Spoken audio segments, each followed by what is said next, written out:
با مقصد در سطح بلند پیشواز گرفتن جشن 35 سالگی استقلالیت دولتی جمهوری تاجیکستان و تطبیق عملی دستور سپارش‌های پیشوای معظم ملت محترم امامعلی رحمان جهت وسعت کارهای سازندگی و بنیادکاری ساکنان و صاحبکاران وطندوست و آبادگر شهر باختر عزم گرفتند که کوچه و محل و مکان زیست خویش را آباد و انفراساختار ضروری را در سطح بلند مهیا سازند. با نظرداشت این در مرکز ولایت جهت بهتر و خوبتر نمودن سطح روزگار ساکنان از جانب مسئولین مقامات اجرایی حکومت دولتی شهر باختر تدبیرهای سودمند اندیشیده شده در روند کارهای آبادانی، بنیاد بناهای زمانوی، تشکیلات و مؤسسه، انشاءات بلندآشیانه استقامتی، تعمیر راه، چراغانکنی، ساخته با استفاده دادن بنا و مرکزهای معیشی و خدمترسانی، ساختمان مؤسسه‌های نوی تعلیمی و صنفخانه‌های علاوگی به طور وسیع به راه مانده شده، کارها در این سمت به مرام جریان دارند. در ردیف پیام نوبتی پیشوای معظم ملت و دستور سپارش‌هایی که در پیام آمد بهر باز هم تیزانیدن کارهای آبادانی سازندگی، مقامات اجرایی حکومت دولتی شهر باختر تصمیم گرفته است که در این سمت کارها را باز هم جان‌ناک‌تر سازد و نقشه چاره‌بینی که در پیش داده سربلندانه اجرا نماید. در دایره نقشه چاره‌بینی تا به امروز 176 عدد بنای انشاءات و مورد استفاده قرار داده شدند که این باعث تأسیس جایهای نو کاری گشت. امروز صاحبکاران شهر باختر با دستگیری حکومت محلی، حکومت ولایت بهر باز هم آباد و زیبا گرداندن مرکز مأموری ولایت ختلان شهر باختر یک قطار کارهای نظررس را به انجام رسانیده شدند. در اساس دستور سپارش‌های رئیس ولایت در امروزه در حدود شهر 32 عدد میدانچه‌های بازی ورزشی کودکانه به نقشه گرفته شده تا به امروز زیاده از 14 عدد آنها مورد استفاده قرار داده شدند. البته این فراهم آوردن شرایط برای فرزندان، برای ساکنان محل این که از سمت‌هایی میباشد که امروز حکومت محلی بهر باز هم جلب بیشتری شهروندان به کارهای سازندگی آبادی. مورد ذکر است که طی سالهای آخر شهر باختر با قامت افراختن بنا و انشاءات معیشی و خدمترسانی آباد و زیبا گشته شرایط کار و فعالیت به ساکنان بهتر و خوبتر میگردد که این از ثمره صاحب استقلالی کشور درک میدهد. امروزها جهت اجرای سریوقتی و با صفت انجام دادن لایحه‌های معماری دهها متخصصان و بناکاران به کارهای ساختمانی جلب گردیدند. به گفته مسئولین کارهای ساختمانی طبق دستور و سپارش‌های رهبر دولت مطابق به معیارهای زمان معاصر راه مانده شده، همزمان در سال 2024 از انشاءات خرد و بزرگ معیشی که تا امروز مورد بهره برداری قرار داده شده است بیش از 300 نفر ساکنان محلی با جای کار دائمی و موسمی تامین شدند. سال 2024 68 عدد انشاءات طبق نقشه چاره‌بینی و به نقشه گرفته بودیم. 63 عدد آنها مورد استفاده قرار داشتند که این نقشه چاره‌بینی رو خصوصا با تشکیل نمودن جایهای کاری و تأسیس یک چند نقطه های سودای خدمترسانی گشت که شهروندان ما امروز امکانیت پیدا کردند که در آنجا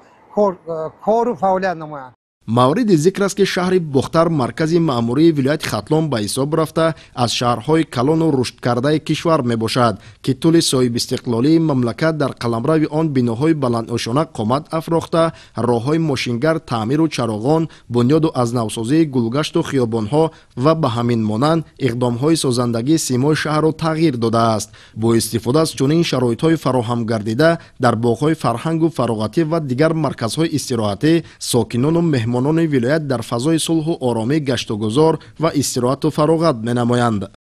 در زمان صاحب استقلالی مملکت با تلاش‌های سازنده و آبادگرانه پرزیدنت جمهوری تاجیکستان پیشوای ملت محترم امامعلی رحمان شهر باختر به دستاوردهای ارزشمند نائل گردیده در این زمینه سطح و صفت زندگی ساکنانش به مراتب بهتر و خوبتر گردیده است. در ادامه چنین پیشروی‌ها امروزها با دستگیری‌های حکومت جمهوری تاجیکستان، مقامات اجرایی حکومت دولتی، صاحبکاران و ساکنان و شخصان وطندوست شهر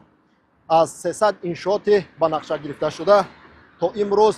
176 عدد آن ساخته مورد استفاده قرار داده شده است که صدها نفر ساکنان با جای کار و معاش خوب تامین گردیدند. همزمان طی یک چند سال اخیر در شهر باختر 8 گلگشت و مرکزهای فرهنگی و فراغتی از نو ساخته و استفاده داده شدند و ساکنان و سیاحان ҳар шомгоҳон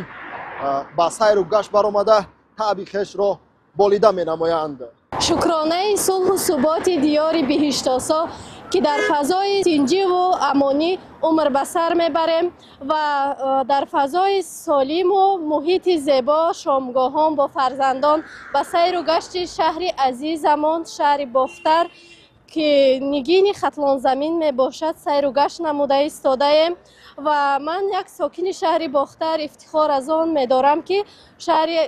зебои мо рӯз аз рӯз зеботару назарработар гашта истодааст ва ин ҳама зебогиву пешравиҳои шаҳри Бохтар маҳз бо дастгириҳои ҳукумати кишвар рушду нумӯ карда истодааст ва дар ин фазои солим мо бонувон занон модаронро зарур аст ки фарзандони ватандӯсту хиратманду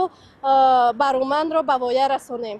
бунёду аз навсозии 70-солагии водии вахш майдони парчам ва нишони давлатӣ аз зумраи ташаббусҳои мақомоти иҷроияи ҳокимияти давлатӣ ва соҳибкорони маҳаллӣ маҳсуб меёбад ки бо шаклу усули муосири меъморӣ бунёд гардида имрӯз ба макони баргузории чорабиниҳои фарҳангӣ оммавӣ вилоятиву ҷумҳуриявӣ ва мавзеи истироҳату фароғати сокинону меҳмонон табдил ёфтааст. ҳамзамон дар ҳудуди шаҳр чунин мавзеъҳои сайругашт ва истироҳат арзи ҳастӣ доранд ки хоса дар шомгоҳон аз мавзеъҳои дӯстдоштаи сокинон ба ҳисоб мераванд. имрӯз мо ба симои шаҳри Бохтар менигарем.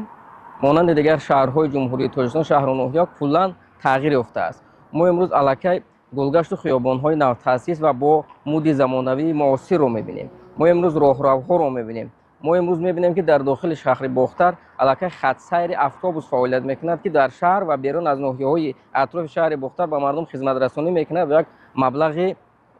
бигем биҳоят кам, биҳоят аз лиҳози иқтисодӣ бисёр ҳам барои мардум дастрас. ҳаррӯза мушоҳида менамоем ки мардуми сарзамини шаҳри Бохтар аз ҳамин дастовардҳо, аз ҳамин пешравиҳои шаҳри Бохтар бисёр ҳам мамнуну сарфарозанд, бисёр ҳам хушҳоланд. бинед ки ман ҳамин тинҷиву осудагии мардум аст ки имрӯз мо дар ман ҳамин соати ним агар гӯям 8-9 шаб мебинем ки мардум дар шаҳри Бохтар рафту омад карда истодааст. онҳо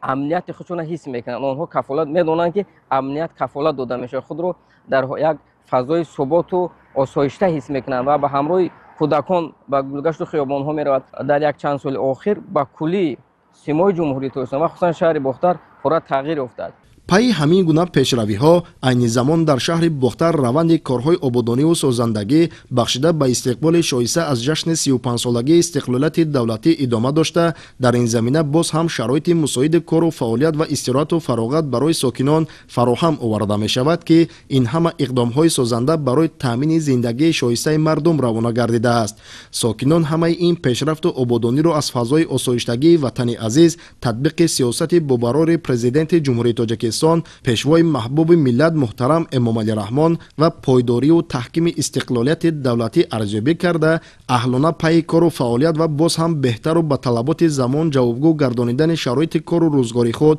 талош менамоянд. шаҳри Бохтар маркази маъмурии вилояти Хатлон, яъне нигини пурҷилои вилояти Хатлон ба ҳисоб меравад. чигиное ки мебинед ба ҳамагон маълум аст. 10 солаи охир чӣ қадар шаҳри Бохтар тараққӣ кардааст ва пеш аз ҳама маҳз амин тараққиёт рушду нумӯи кишвар ва шаҳри Бохтар аз он аст ки дар кишвари азизи мо сулҳу субот, тинҷӣ, оромӣ, ваҳдат, истиқлолият пойбарҷову устувор аст. ҳамаи ин ободиву пешравиҳо таҳти ғамхориҳои рӯзафзуни сарвари давлатамон муҳтарам Эмомалӣ Раҳмон аст ки имрӯз тамоми кишварҳои ҷаҳон Тоҷикистони моро мешиносанд ва миллати ӯро эҳтиром мекунанд. дар воқеъ таи солҳои охир бо ҳидоятҳои пешвои муаззами миллат, соҳибкорону сокинони ҳиматбаланду ободгари шаҳри Бохтар бар рушду ободонии диёри хеш камари ҳиммат баста, баҳри таъмини шароити шоистаи зиндагӣ ва истироҳату фароғати мардум ҳиссаи арзанда гузошта истоданд. ҳамин тавр дар марҳилаи навини корҳои бузурги ободониву созандагӣ ба истиқболи ҷашнвораи 35-умин солгарди истиқлоли давлатӣ ва эълон гардидани 5-солаи рушди саноат дар шаҳр корҳои сохтмонӣ дар тамоми иншооти маъмурию хизматрасонӣ ва биноҳои фарҳангию варзишӣ босуръат идома дошта, бо азми қавии соҳибкорон интизор меравад ки дар солҳои наздик симои маркази вилояти Хатлон шаҳри Бохтар ба маротиб дигаргун хоҳад шуд. роҳбарияти мақомоти иҷроияи маҳаллии ҳокимияти давлатӣ, кормандони ташкилоту муассиса ва дар маҷмӯъ сокинони шаҳр ин ҳама пешравиҳоро натиҷаи сиёсати созандаи давлат ва ҳукумати кишвар бахусус президенти ҷумҳурии Тоҷикистон пешвои миллат муҳтарам Эмомалӣ Раҳмон медонанд. зеро бо беҳтар гардидани инфраструктураи шаҳр ва бунёд ёфтани даҳҳо иншооти истеҳсоливу хизматрасонӣ некоаҳолии мардум ба маротиб боло рафта ба бошандагони он шароити арзандаи зиндагӣ муҳайё шуда истодааст. имрӯз ифтихор мекунем ки таҳти парчами озодонаи кишвари азизамон Тоҷикистон ҳамчун як шаҳрванди комилҳуқуқи ватан ва сокини шаҳри бохтари Бостон дар фазои сулҳу субот, тинҷиву оромӣ умр ба сар мебарем. барои ҳар як миллат, ҳар як сокин ин ифтихор аст ки кишвари мо тинҷ аст, ором аст ва чӣ қадар ба пешравиҳои нав ба нав ноил гашта истодааст. агар ба таърихи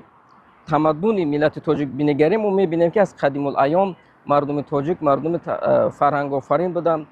мардуми тамаддундор буданд, соҳиби фарҳанг буданд ва дар баробари ин меъмору шаҳрсоз буданд ки имрӯз ана ҳамун бойгарӣ ба мо низ мерос мондааст. бо ҳамин тартиб сокинони ободгару ватандӯсти вилояти Хатлон дар фазои осоиштагии ватани азиз аҳлона пайи кору фаъолият буда барои боз ҳам беҳтар ба талаботи замон ҷавобгӯ гардонидани шароити рӯзгор ва тақвияти ободониву созандагиҳо дар ҳама самту соҳаҳо талош намуда истоданд. ҳамзамон сокинони меҳнатқарини вилоят бо масъулияти баланди ватандорӣ иброз менамоянд. имрӯз айёми фаро расидааст ки бояд ҳар як фарди худогоҳу соҳибватан пайи ободиву зебогии ҳар як гӯшаи меҳан ҳамгузорӣ намуда бо ободу назарабо гардонидани манзили зист, кӯчаву роҳрав, шаҳру ноҳия ва дар маҷмӯъ Тоҷикистони азиз ҷашни 35-солагии истиқлоли давлатиро бо дастовардҳои баланд истиқбол намоянд.